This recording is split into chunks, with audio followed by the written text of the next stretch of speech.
오늘 주시는 하나님의 말씀은 요한일서 4장 10절에서부터 13절까지입니다.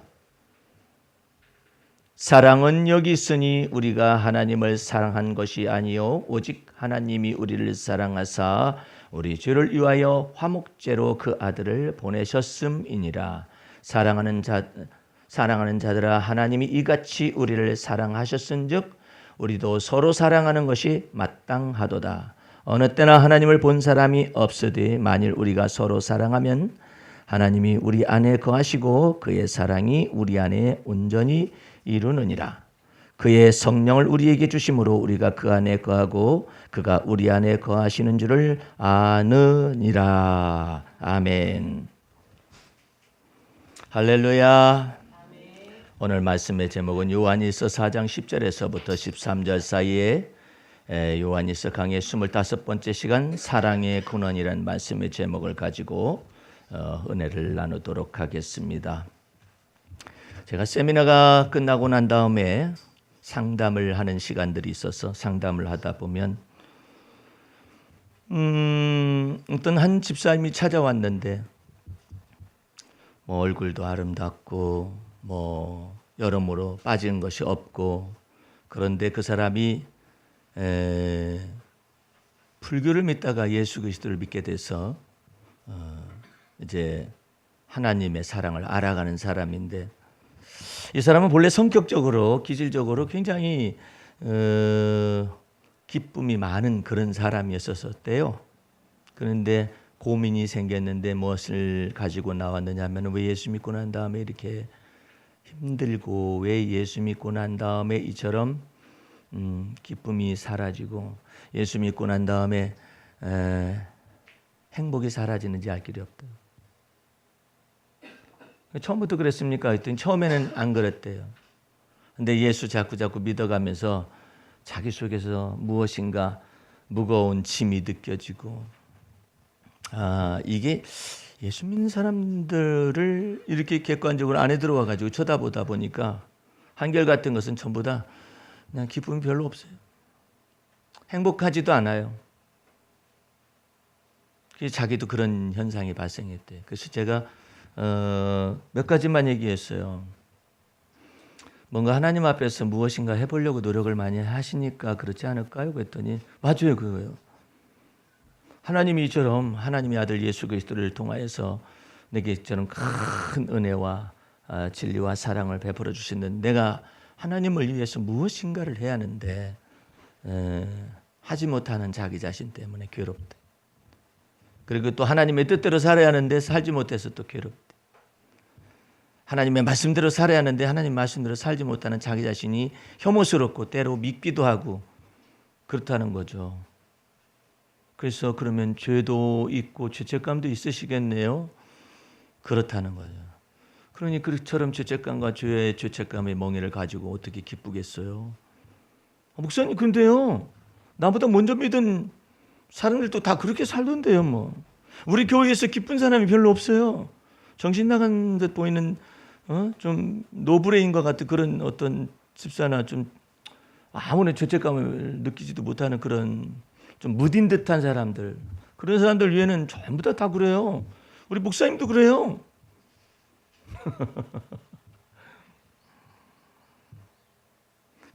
그래서 내가 그랬어요. 아니, 그럼 집사님은 하나님을 위해서 뭘 하고 싶은데? 그러니까 하나님을 위해서 뭘 하고 싶다며요. 그리고 하나님이 뭘 요구하셨어요? 가만있어라. 그렇게 말을 하니까 할 말이 없네. 아니, 집사님에게 하나님이 뭘 요구하셨어요? 다시 내가 묻죠. 하나님께서 집사님에게 모든 것에 모든 걸 다 주셨어요. 부족하니까 요구하셨어요. 다시 정확하게 답변하세요. 그것만 알면은 모든 문제가 풀려가니까. 요구하셨나요?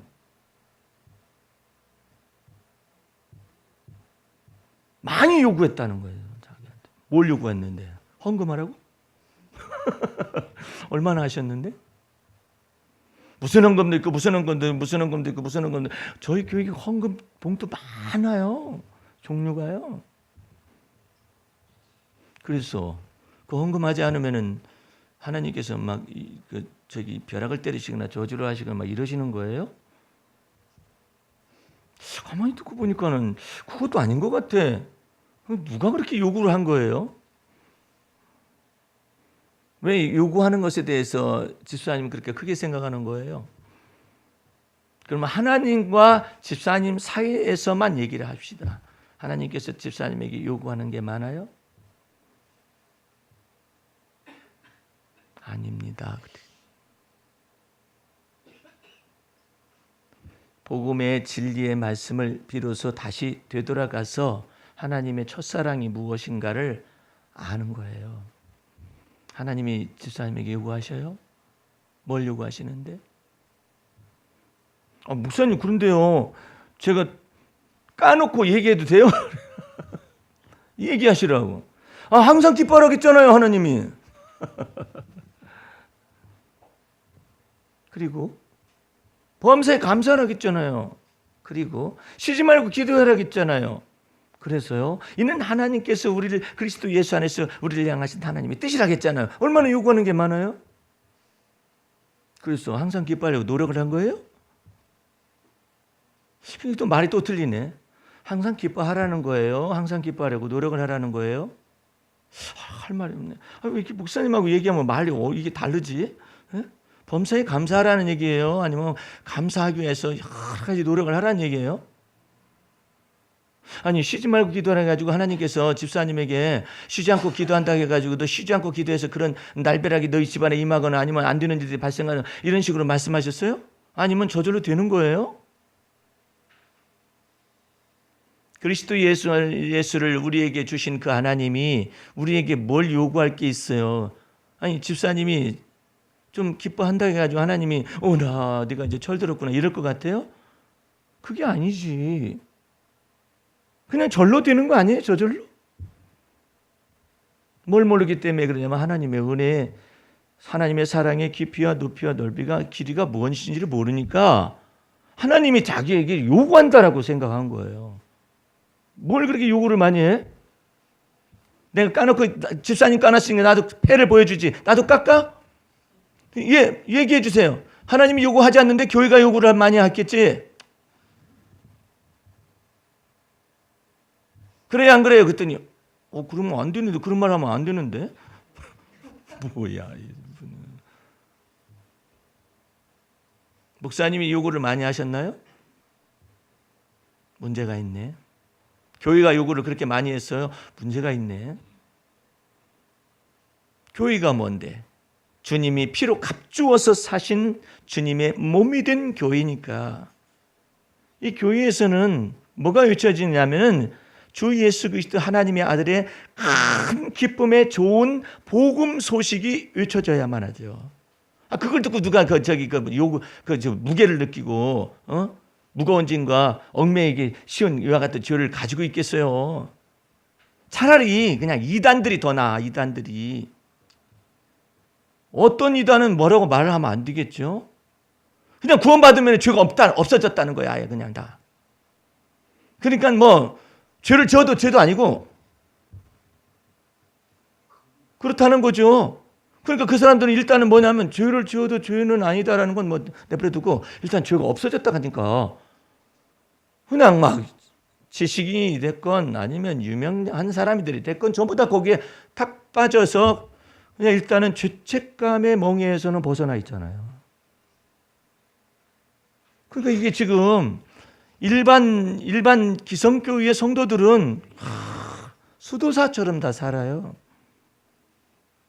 몇 집사님은 행복해 보이지 않아요? 그랬더니 기뻐할 이유가 있어야 행복하죠. 그래. 왜 기뻐하지 못할 이유가 뭐예요? 그랬더니 아까 그와 같은 내용이에요. 하나님이 요구를 많이 하신다는 거예요. 자기한테. 언제 하나님이 요구를 해? 하나님이 예수 그리스도와 함께 모든 것을 우리에게 주신 하나님일까 보냐? 누가 우리를 대적하며 누가 우리를 송사하며 누가 우리를 정죄할 수 있겠느냐 말이에요. 하나님께서 하나님의 아들 예수 그리스도와 함께 모든 것을 우리에게 주신 그 하나님이 계신데, 여러분과 내 안에 거하시는데 누가 우리를 대적하며 누가 우리를 송수하며 누가 우리를 참소할 것이며 정죄하며 판단할 것이냐. 예수 그리스도 안에 있는 하나님과 우리 사이에 있는 이 사랑에서 끈을 이 세상에 어떤 것도 없다라는 거죠. 근데 무슨 하나님이 요구를 해? 지금 이거 묘하게 돌아가는 겁니다. 지금 요구하지 않는데 요구한대. 여러분들 이 메시지 듣고 나면요, 그러고 보니까 내가 나한테 요구를 했구나. 자기가 만들어가지고요, 자기가 다 혼자 만들어가지고 다 만든 거야. 걱정도 자기가 만든 것이지. 그거 보고 사서 걱정한다고 그러잖아요. 사서 걱정하고 앉아있는 거야. 하나님의 말씀은 아무것도 염려하지 말고 오직 모든 일에 있어서 감사함으로 하나님께 아뢰어라. 그리하면 모든 지각에 뛰어넘치신 하나님의 평강이 너희 마음과 생각을 지키시리라 그랬잖아요. 근데 내가 만들었잖아요. 근심도 걱정도 내가 만들었잖아요. 예?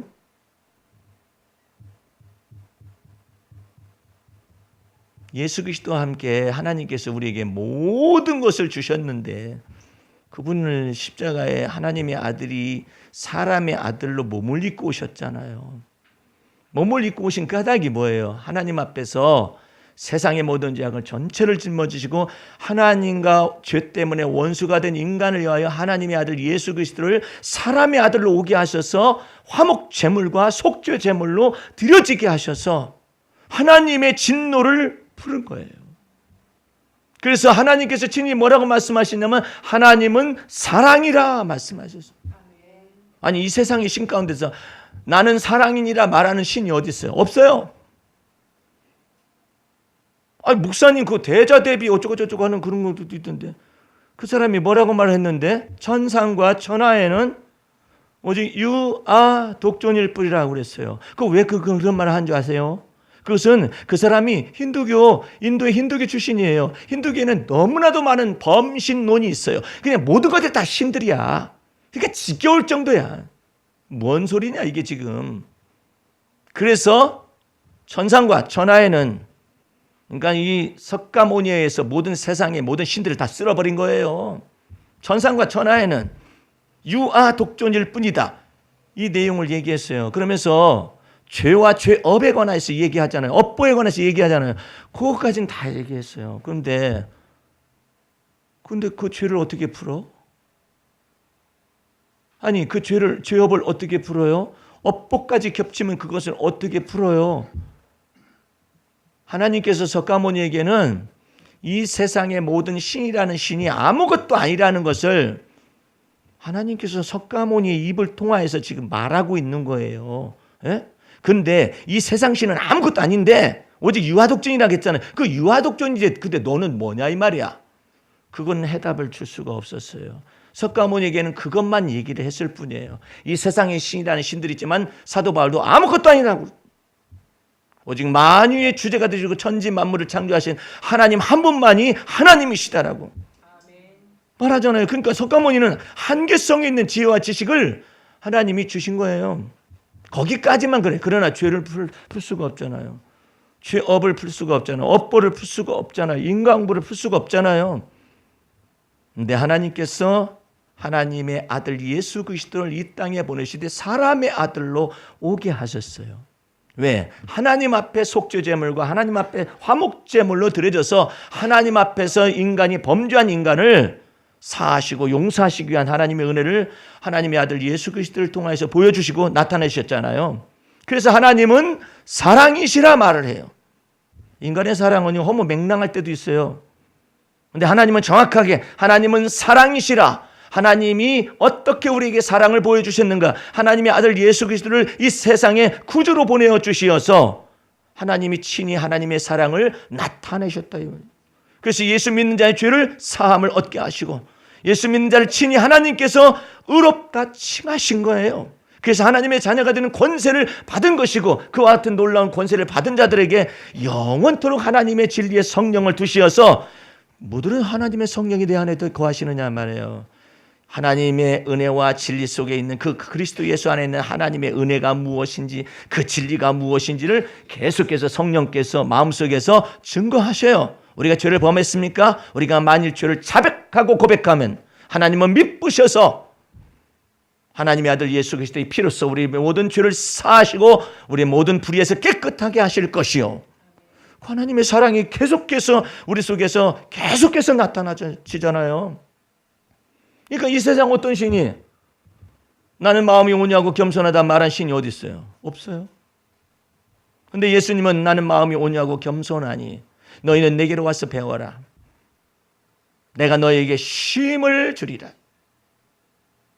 그런 신이 어디 있어? 나는 세상의 빛이니 빛이 있을 동안에 어둠에 붙잡히지 아니하도록 하라. 어둠의 세상 신이 있잖아요. 오직 예수 그리스도께서 세상의 빛이기 때문에 예수 그리스도를 믿어서 죄사함을 얻고 의롭다 칭함을 받아서 하나님의 자녀가 된 권세를 받은 사람들은 그 예수 그리스도의 빛 안에 거하는 것입니다. 그 얼마나 놀라워요. 나는 포도나무요 너희는 가지니 내 아버지는 농부시라 말씀하시면서 예수 그리스도께서 착한 포도나무요 놀랍도록 생명나무로서 오신 예수님 자기 자신을 계시하시잖아요. 나는 부활이요 생명이니 죽음 이후에까지도 인간을 위하여서 산소망을 나타내셨잖아요. 나는 부활이요 생명이고 누가 자기가 부활이라고 이건희 씨는 아직 죽었는지 살았는지 그 사람이 부활이라고 할까요? AI가 인공지능이 이 모든 문제를 다 해결할까요? 그런데 하나님께서는 하나님의 아들 예수 그리스도를 통하여서 나는 부활이요 생명이니 나를 믿는 자는 죽어도 살 것이며 살아서 믿는 자는 영원히 죽음을 보지 아니하리라고 말을 하잖아요. 이 놀라운 하나님의 사랑이에요. 그래서 하나님이 예를 들어서 무식한 하나님 같으면은 묻는 대로 답변을 못 해요. 모세가 출애굽시키기 위해서 모세를 갖다 되돌려 보내잖아요. 모세가 보통 지성인이 아니거든요. 아주 까다로운 사람이에요, 이 모세가. 그러니까 나를 보내시는 그 하나님은 당신은 누구십니까? 딱 묻는 거야. 여러분 성경 전체를 뒤집어 봐가지고 당신 누구세요? 물어본 사람이 있는가 봐요. 당신 누구세요? 하나님 당신은 누구십니까? 묻는 사람이 없는데 모세는 묻고 있잖아요. 이 사람이 무식한 사람이 아니에요. 애굽의 바로의 공주의 아들로서 학식이 풍부한 지성인이었었어요. 그런데 묻잖아요. 나를 애굽에 출애굽을 시키기 위해서 보내시는 당신은 누구십니까? 물었어요. 얼마나 거대한 질문이에요. 하나님께서 이처럼 말씀하시세요. 나는 스스로 있는 자니라. 나는 스스로 있는 자가 너를 애굽에 보냈다 전하거라. 그러면 알아듣는다는 거예요. I am that I am이라는 것은 해석하기도 어려운 것인데 I am that I am이라는 것은 무슨 말이냐면요. 나는 인간이 우상을 빚어 만들듯이 인간이 우상을 나무를 깎아서 돌멩이를 깎아서 이렇게 만들듯이 이 세상 신처럼 우상을 깎아서 만들어가지고 인간의 손으로 좌지우지할 수 있는 신이 아니라 전상천하의 만유의 주제가 되시는 나는 스스로 있는 그분으로서의 스스로 계신 자니라. 그러니까 얼마나 놀라요. 그러면서 모세에게 이처럼 말을 하는 거예요. 나는 스스로 계신 자니라 말씀하신 그분이 너를 보냈다고 바로에게 말하거나 그러면서 언약을 상기시킵니다. 나는 또한 아브라함의 하나님이요 이삭의 하나님이요 아브라함의 하나님이니라. 언약을 인간과 더불어서 언약을 세우신 그 하나님이시고 그 언약을 이행하시는 하나님으로서 말씀하시는 거예요. 그것을 떠나서 다윗과 아브라함과 다윗의 자손 예수 그리스도의 세계가 믿음의 조상을 통하여서 이처럼 그 계보를 쫓아서 오시게 하셨잖아요. 갑작스럽게 나타나신 분이 아니에요. 그래서 하나님은 이 모든 걸 통틀어서 뭐라고 말씀하시냐면 하나님은 사랑이라 말씀하십니다. 그러면서 하나님께서 이처럼 말씀하십니다. 너희가 먼저 하나님을 사랑한 것이 아니라 하나님이 먼저 우리를 사랑하셨다. 여기에서 사랑이 출발되었다라는 거예요. 그러면 하나님께서 그처럼 어려운 말을 왜 하실까요? 여러분들 이것을 이해를 못하면은 아까 첫 번째 질문했을 상담했을 때 그 집사님의 이 멍에를 풀지 못해요. 율법에는 뭐라고 되어 있어요? 네가 마음을 다하여 하나님을 사랑하고 뜻을 다하여 하나님을 사랑하고 목숨과 성품을 다하여 하나님을 사랑하라. 둘째는 그와 같으니 내 이웃을 내 몸처럼 사랑하는 것이 율법과 선지자의 말씀이란 말이에요. 이 말씀을 준 것은 인간이 그렇게 하나님을 사랑할 수 있기 때문에 준 것이 아니에요. 인간이 마음을 다해서 하나님을 사랑할 수 있어요? 부족해요. 뜻을 다해 하나님을 사랑할 수 있을까요? 항상? 언제나? 부족해요. 성품을 다해 하나님을 사랑할 수 있습니까? 어떤 때는 하늘에서 불 내려가지고 말이야, 저 사마리아 사람을 멸하라고 하질 않는가? 그게 사도 요한이었었잖아요. 어떻게 성품 다해서 하나님을 사랑해요? 기질을 쫓아서 행해볼까요? 그 기질 속에 뭐가 들어있는데, 애비의 죄악을 자식의 3세까지 저주가 임하게 할 수 있는 그런 것도 다 들어있는데, 인간의 성품을 가지고 하나님을 사랑해봤자 얼마나 사랑하겠어요? 못해요.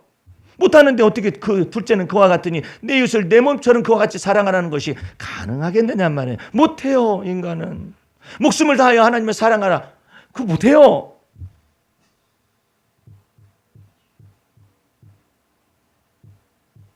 근데 하나님이 사람이 할 수 없는 그것을 하나님은 하시나니, 하나님의 아들 예수 그리스도를 사람의 몸으로 이 땅에 오게 하시어서 우리 육신의 연약함을 능히 극복할 수 있도록 율법의 요구를 다 이루신 것입니다.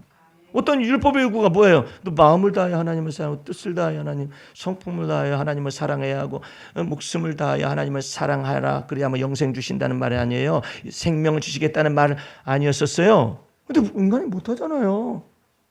그게 요구예요. 근데 말씀 선포자들이 복음 진리의 말씀을 오해했어요. 그래가지고 뭐라고 말을 하냐면, 여러분들 예수 그리스도를 믿을 때 죄사함의 놀라운 은총을 받고 의롭다 칭하심의 은혜를 받고 하나님의 자녀가 된 권세를 은혜로 받았으니까 여러분들 마음을 다해야 사랑을, 하나님을 사랑해야 하지 않겠습니까? 말을 한 거예요. 그 마귀가 옆에 있다가 너는 다 하냐? 마귀가 비웃는 거예요. 여러분들 이처럼 큰 하나님의 은혜와 사랑을 받았으니까 여러분들 뜻을 다하여 하나님을 사랑하시기 바라며, 이렇게 하고 앉아있어. 그러면 마귀가 있다가 넌 뜻을 다해서 하나님을 사랑하냐? 성품을 다하여 하나님을 사랑하십시오, 이렇게 말을 하니까 마귀가 옆에 있다가 말씀 사역자를 향해서 낄낄대면서 웃는 거야. 넌 성품 다하여 하나님 사랑하냐?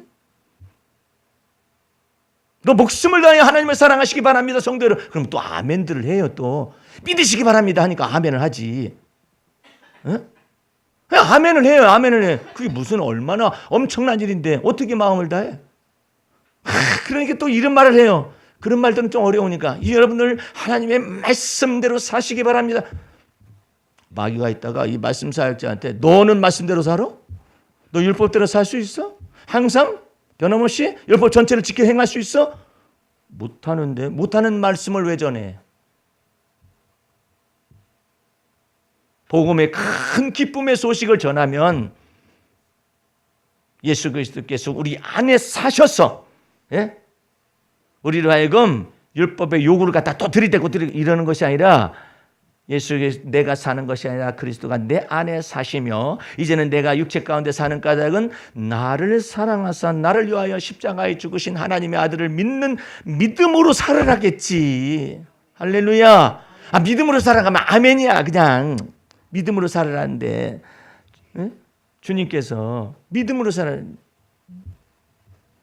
어려운 일이 있을 때도 어떻게 주 예수 그리스도를 믿는 믿음으로 살지요. 답답한 일이 있을 때도 나의 믿음의 주에 나를 온전케 하시는 그 예수 바라봅니다. 왜? 나를 핏값을 주고 전체를 사셨잖아. 예를 들어서 일부 사셨으면은 글쎄요, 계산 좀 해봐야겠는데 이렇게 되는데 전체를 값을 주고 사셨잖아요. 아니 내가 못났어요. 그러면 못난 걸 아셔요.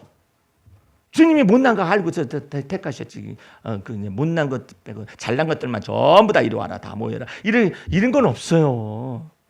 아니 베드로가 잘나면 얼마나 잘나? 잘나가지고 내가 주를 위해서 목숨을 버려. 얼씨구, 목숨은 무슨 목숨? 너 목숨 다 못해. 그래도 제가 죽는 데까지 가기로 결심했는데 그거 다 결심 다 못해. 만약에 거꾸로 해봐요. 반전이 일어난다. 다른 제자들은 다 주를 버릴지라도 저는 안 버립니다. 이렇게 됐다고 부인하지 않겠습니다 했는데 베드로가 진짜 부인을 하지 않은 거야. 죽여라. 죽여. 해가지고 부인하지 않았다고 해보세요. 그러면 모두가 다 설교할 때 베드로처럼 사시기 바랍니다. 이럴 거 아니에요.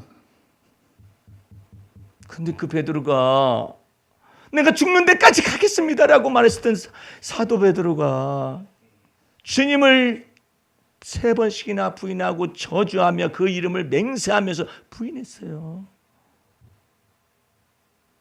너 마음 다할 수 있느냐? 예수님이 물어볼까 했는데 너 마음 다할 수 있느냐? 못하는데요. 뜻은 못하는데요. 성품을 다할 수 있느냐? 못하는데요. 이제 마지막으로 너 목숨 다할 수 있겠어? 못하는데요.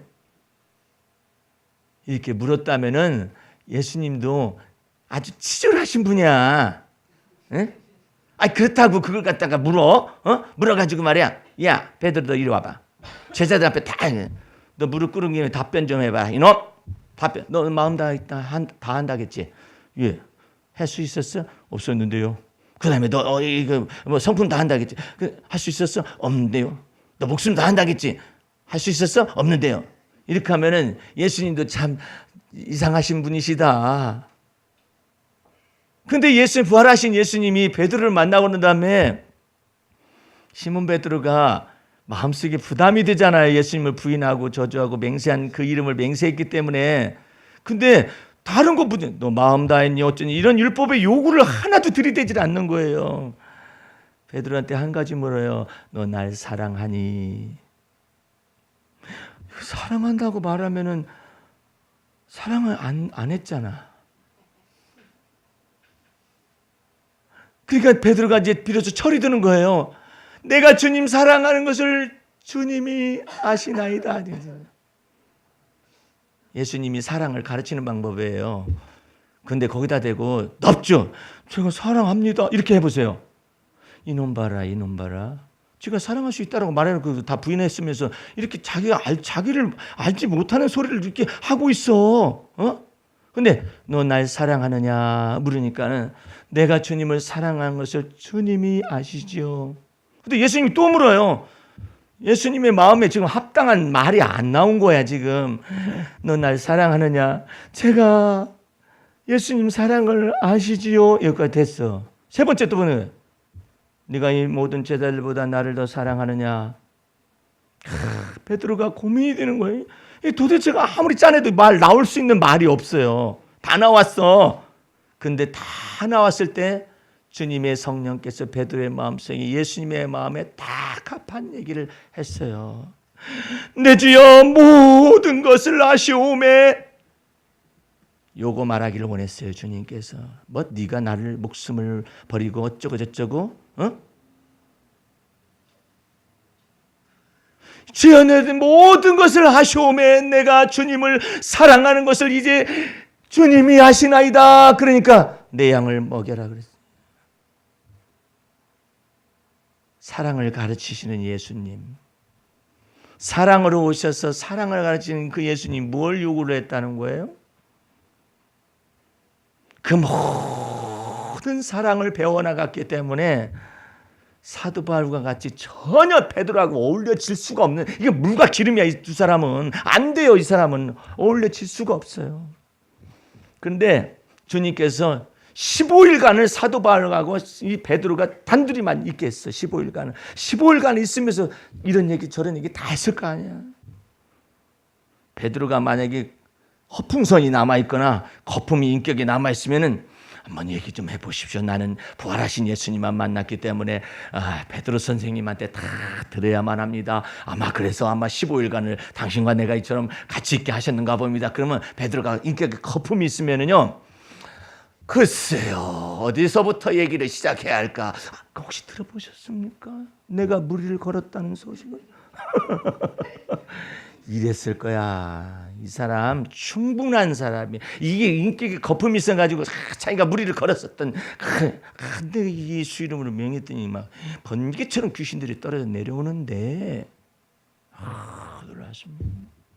그리고 예수님께서 12 제자들 가운데서 특별히 나를 더 사랑하셔가지고 특별한 일이 있을 때 나를 중심으로 요한과 야고보를 데리고 들어가셔서 거기서 죽는 자도 살려내시는 장면을 보게 하시고, 전부 다 지중심으로 얘기했을 가능성이 충분히 있는 거예요. 그런데 이 모든 바람이 다 빠져나갔어요. 허풍선이가 다 빠져나갔어요. 이게 거품도 다 빠져나갔어요. 왜? 예수님을 3번씩이나 부인하고 저주하고 맹세한 사람이에요. 그런데 그 비밀을 사도 바울에게 얘기를 안 했겠느냐 말이에요. 사도 바울이 들을 때 그놈이나 스데반 죽이러 다니고 교회를 핍박하러 다니는 놈이나 율법에 의해 흠이 없다는 바리새인 출신의 자기 같은 이런 죄인 중에 괴수나 예수님 쫓아다니면서 3년 동안 제자 훈련 받은 사람이나 인간이 하나님 보시기에는 거기서 거기고 죄인 다 죄인들이야. 깨닫지 않았겠어요? 베드로가 나는 이런 사람이었습니다. 바울 선생님. 나는 사도라 감당할 수가 없는 사람이다. 그러면 바울도 그래서 아유 그런 말씀하십시오. 나는 스데반 죽이는데 내가 앞장섰지 않습니까? 교회를 핍박하고 그랬었지 않습니까? 아이고 죄인입니다. 서로 인사했을 거예요. 죄인들끼리 서로 이렇게. 그러면서 뭐만 남았겠어요? 하나님은 사랑이라. 그래서 성령님이 우리 안에 들어오셔서 하나님의 사랑의 깊이를 가르치시고 높이를 가르치시고 길이를 가르치시고 그 다음에 넓이를 가르치시는 거예요. 이제 여러분 속에 하나님이 율법의 요구를 예수님께서 다 이루셔가지고 여러분 속에 죄사함의 은총을 주시고 의롭다 칭하심의 은혜를 주시고 여러분 속에 하나님의 자녀된 권세를 이처럼 주셔서 영생하도록 솟아나는 샘물이 성령님이 우리 안에 거하시니 하나님께서 요구하시는 게 뭐가 있어요? 없잖아요. 죄를 범했어요? 우리가 죄를 자백하면 하나님은 미쁘시사 우리 죄를 깨끗하게 하실 것이요 우리를 불의해서 예수 피로 말미암아 깨끗하게 하실 것이라는 놀라운 언약이 지금 진행 중이잖아요. 그런데 요구하시는 것 때문에 그래요. 무언가 하나님이 자기한테 요구한다는 거예요. 뭘 그렇게 요구를 해? 하나님께서 요구를 하실 때는요 놀랍게도 성령님으로 말미암아서 우리 속에 그 요구한 것을 채우시면서 이렇게 주는 거예요. 저기 부모들이 참 희한한 가정의 달이니까 희한한 일들이 있는데 손주 손녀를 보면은 막 그냥 할아버지 할머니가 바보가 되는 바보.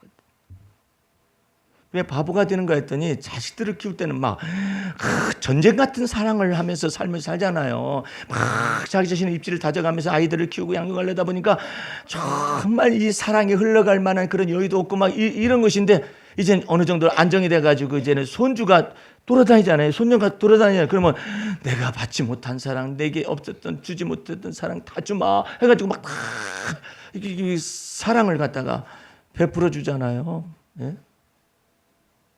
그처럼 사랑을 다 베풀어 주는 것처럼 아무런 내 속에서 이제 주님께서 우리에게 요구하는 바가 없으니까 아이한테도 요구하는 것이 없이 딱 주는 거예요. 아이한테도 손주한테. 예.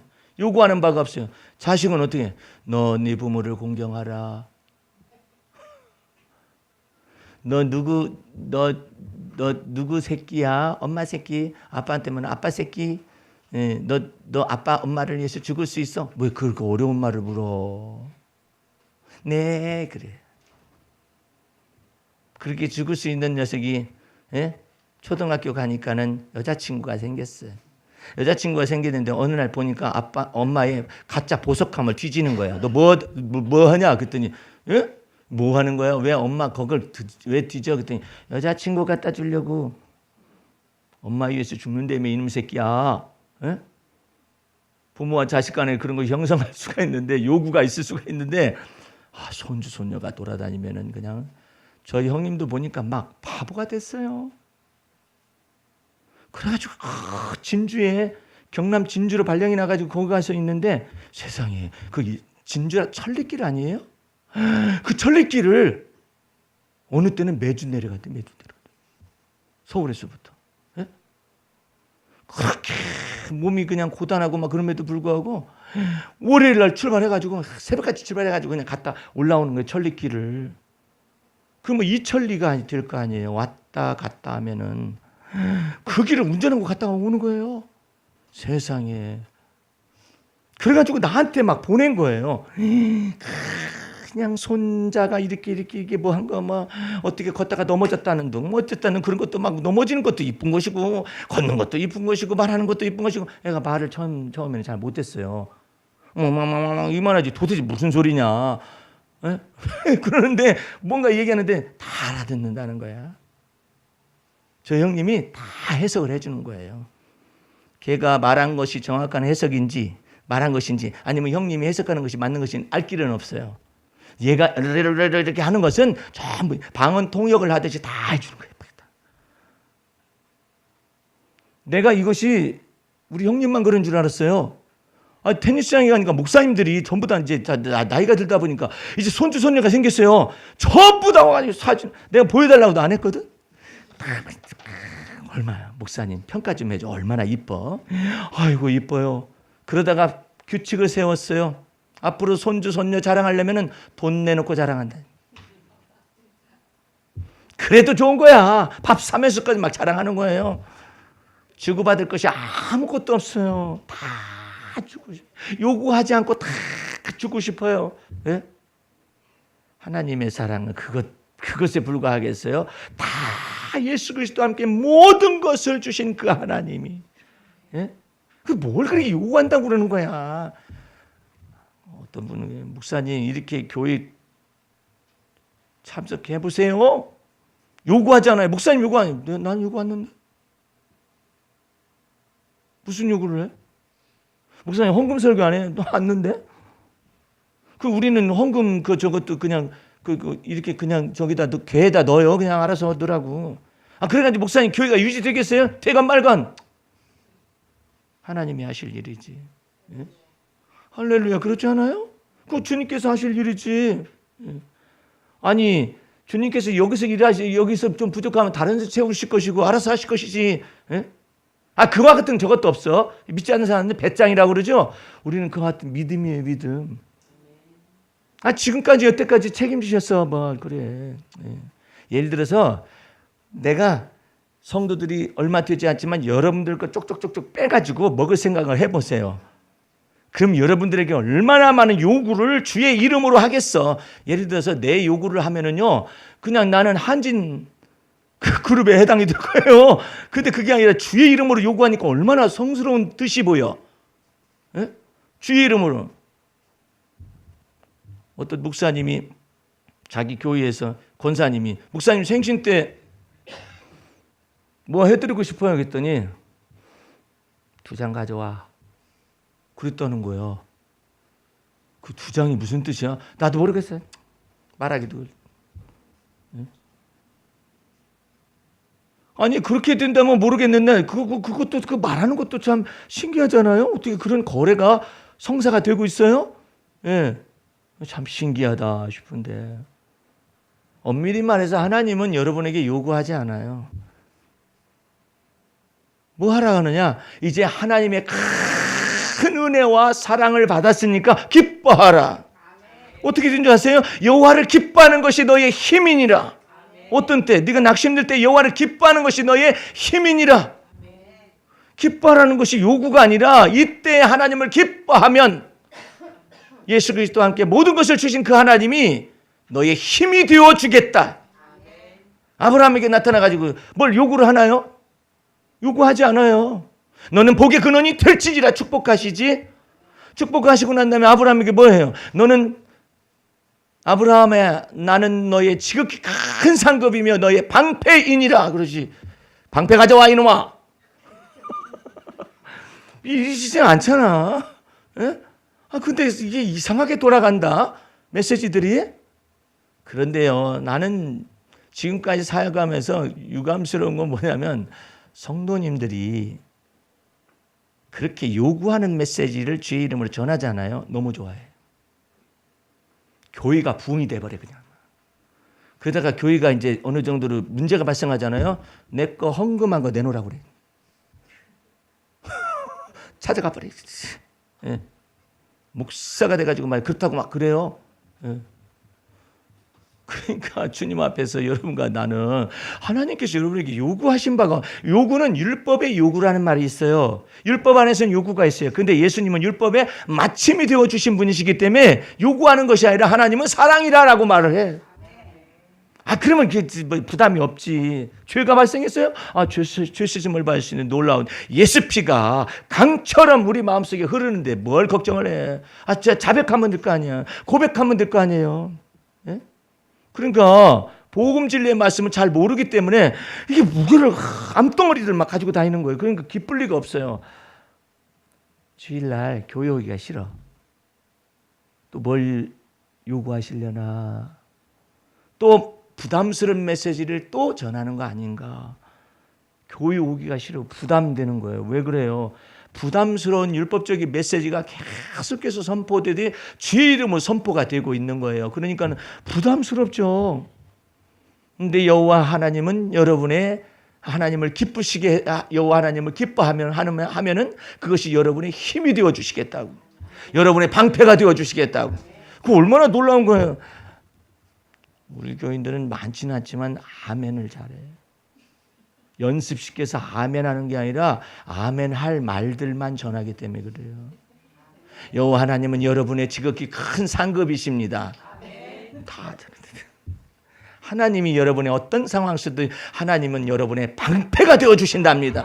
아멘이지 뭐. 내가 생각해도 아멘이야. 내가 전하면서도 아멘이다. 어쩌면 이렇게 그냥 이처럼 이와 같은 복음 진리의 말씀만 전하느냐 이 말이죠. 응? 시편에 아까 제가 예배 시작할 때 이 얼마나 아름다운 소리예요. 환난 날에 여호와께서 내게 응답하시고, 야 저절로 아멘이다. 나의 환난 날에 여호와께서 내게 응답하시겠다. 예?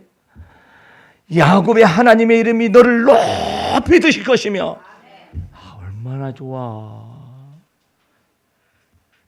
헌금 얼마 하면 하나님이 높여주신대. 이렇게 좋아한다니까. 일반 성도들이 이거 좋아해요. 맞바꾸 빅딜이잖아. 어?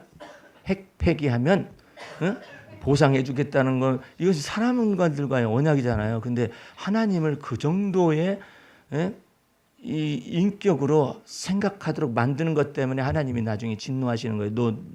나는 만유의 주제가 되시는 분이시고 천지 만물을 다 창조하신 분이신데 너 그것으로 바꿔서 성도에게 하나님을 좁은 의미의 이와 같은 째잔한 하나님으로 만들었어. 네가 하나님을 영화롭게 하는 것이 아니라. 욥은 다르잖아요. 예? 하나님 앞에서 정직하게 하나님을 경외하다면 하나님의 크심을 알잖아요. 재앙이 발생했을 때 주신 자도 여호와 하나님이시요 취하신 자도 여호와 하나님이시오니 여호와 이름이 찬송을 받을 것입니다.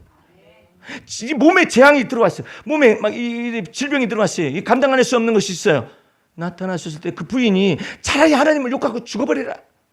그랬을 때 그 부인을 향하여서 당신은 어리석은 여자 중에 하나의 말과 같은 말을 하지 말라. 내가 하나님 앞에 복도 받았은즉 재앙도 받지 아니하리요. 얼마나 놀라워요. 예? 이처럼 믿음이 주 안에서 이처럼 주를 믿는 믿음이 어떻게 해서 발생해요? 여러분과 나의 믿음의 주요, 여러분과 나를 온전케 하시는 이 예수 바라볼 수 있기 때문에 그 속에서 참 자유와 기쁨이 있는 것이죠. 범사에 감사하라는 것은 요구가 아니라 이처럼 하나님의 은혜가 내게 크니 내가 범사에 감사하지 아니하리야. 예? 내가 항상 기뻐하지 아니하리야. 왜? 하나님을 기뻐하는 것이 나의 힘이더라고. 예? 하나님을 이렇게 어려운 날에 하나님을 기뻐했더니 하나님께서 내 곤란을 펼치시고 나에게 자유를 주시더라 이 말이에요. 그게 얼마나 감사해요. 예? 그 속에서 여러분의 사랑도 커지고 하나님의 사랑이 커지고 그 사랑의 깊이 높이 넓이 길을 알아가면 알아갈수록 여러분들이 사람이 모이지 않게 그냥 막 하나님의 집에 있어서 귀 쓰는 그릇들이 되어져 있는 거예요. 마음 쓰는 것이. 근데 만약에 예수님이 베드로한테 야 너 나 부인하지 않는다는 너 부인했잖아. 잘못했습니다. 이런 하나님의 구도라면은 사랑이 아니라 계속해서 욕을 하는 거야. 그리고 뒷담화가 세신 분이야. 예수님은 그냥 뒤통수를 딱 치시더라고. 근데 그게 아니잖아요. 어떻게 그 만유의 주제가 되시는 그 하나님의 아들 예수 그리스도가 사람의 아들로 이 땅에 오셔서 부활의 몸을 입으시고 영광의 몸으로 변화되시고 난 다음에 베드로를 만나가지고 너 날 사랑하느냐.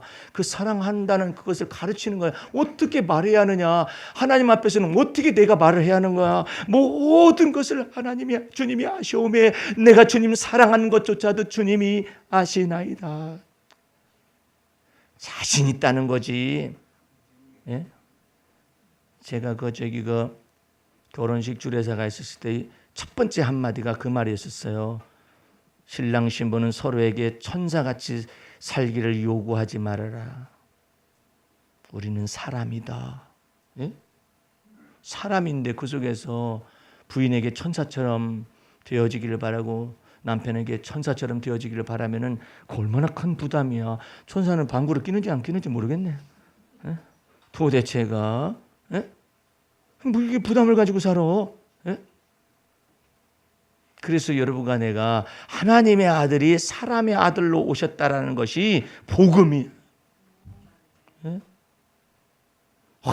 얼마나 우리 사람을 사랑하셨으면 하나님께서 영이신 하나님께서 하나님의 아들 예수 그리스도를 사람의 몸을 입고 이 땅에 보내게 하셨을까?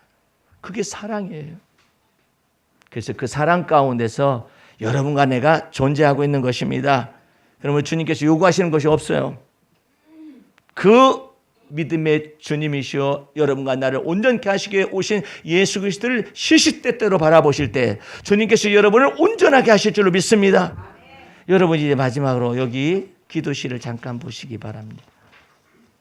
제가 이것을 감동을 받아가지고 짓고 난 다음에 오랜만에 읽고서 또 다른 감동에 있었습니다.